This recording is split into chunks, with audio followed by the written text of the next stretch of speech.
Shalom, selamat malam dan salam sehat untuk kita semuanya. Pada malam hari ini kita kembali bertemu melalui renungan malam dan lagu pujian. Tapi sebelumnya mari kita buka di dalam doa.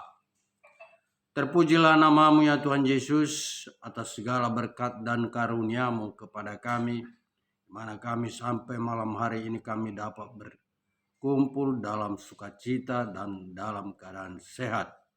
Terima kasih ya Tuhan atas segalanya itu. Ya Tuhan, kami akan mendengar firman-Mu. Bukalah hati dan pikiran kami, agar firman-Mu itu tak bertumbuh di dalam hati dan pikiran kami. Ajari ya Tuhan hamba-Mu. Dalam nama anak-Mu Tuhan Yesus Kristus kami berdoa dan mengucap syukur. Amin. Puriana hina olongi hami na pinajong-jong ni Tuhatai tung nasa lupa siyan rohanami huriai dohot ruas nai di nasaha susaan toktong doi manahan manggogope akagalumbangi tuhatado napade makoni martua donahot dituhani.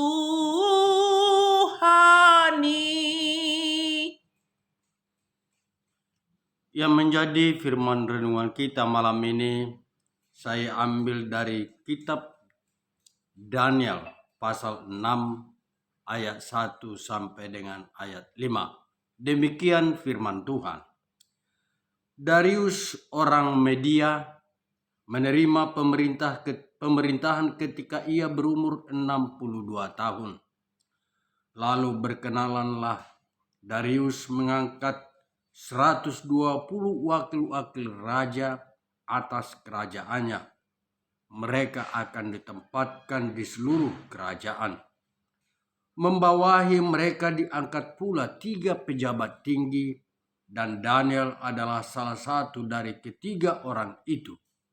Kepada merekalah para wakil-wakil raja harus memberi pertanggungjawaban supaya raja jangan dirugikan.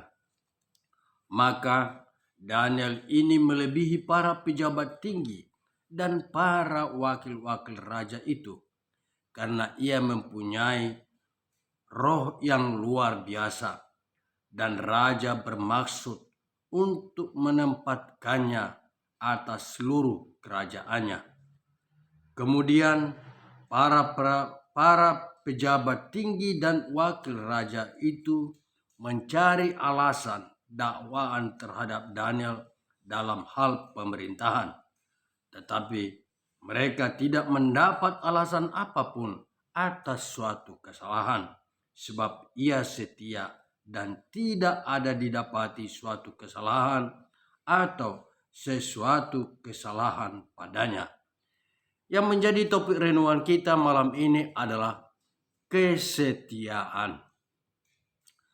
Saudaraku yang terkasih di dalam nama Tuhan, Daniel adalah salah satu dari orang Yahudi yang dibawa dalam pembuangan ke Babel. Dalam diri Daniel ini, kita mendapati sosok yang setia kepada Tuhan dan memuliakan Tuhan. Walaupun dia berada di negeri orang yang tidak percaya kepada Tuhan. Kesetiaan Daniel membuatnya menjadi orang yang diberkati oleh Tuhan, dan memakainya menjadi seorang yang menyatakan kebesaran nama Tuhan di antara bangsa yang tidak percaya tersebut. Hal ini memperlihatkan kepada kita bahwa Tuhan selalu menyertai Daniel di setiap pergumulan yang dihadapinya.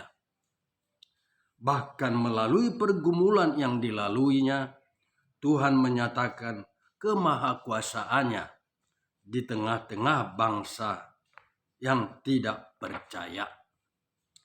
Dengan kesetiaannya, Daniel yang diangkat menjadi salah satu pejabat tinggi dalam kerajaan bangsa tersebut, sehingga membuat orang di sekitarnya cemburu.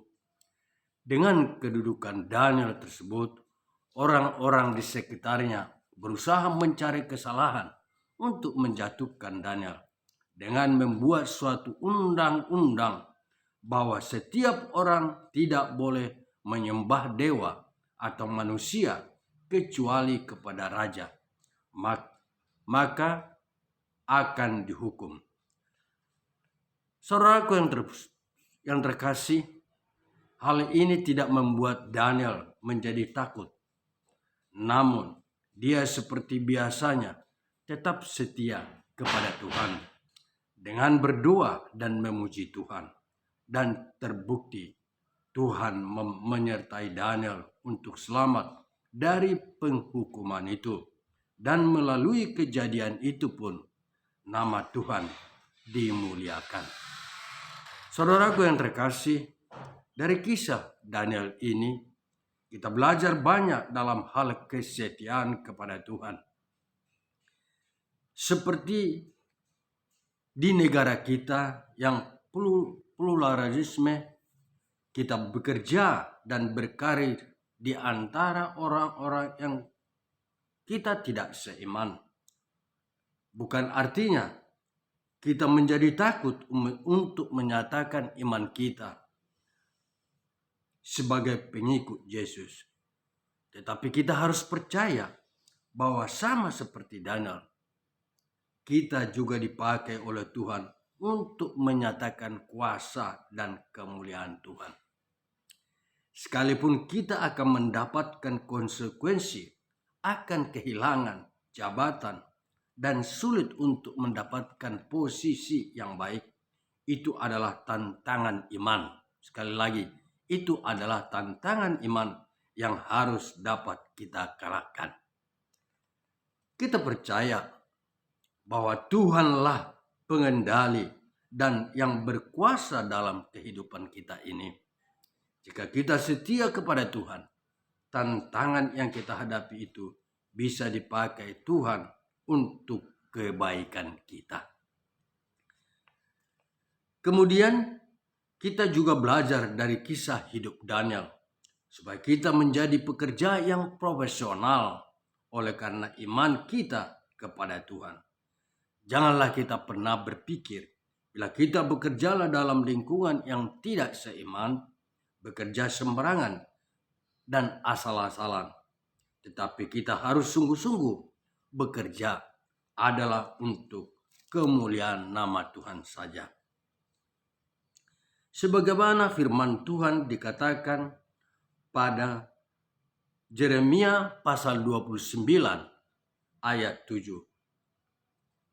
Demikian dikatakan, usahakanlah kesejahteraan kota kemana kamu aku buang, dan berdoalah untuk kota itu kepada Tuhan, sebab kesejahteraannya adalah kesejahteraanmu. Dalam konteks kehidupan kita di Indonesia, walaupun kita Kristen dianggap sebagai agama yang minoritas, sebagaimana yang kita ketahui, banyaknya kasus-kasus diskriminasi dan juga usaha-usaha untuk menghalang-halangi berdirinya gereja. Hal ini juga membuat kita umat Kristen menjadi takut dan gentar atas iman kita kepada Tuhan.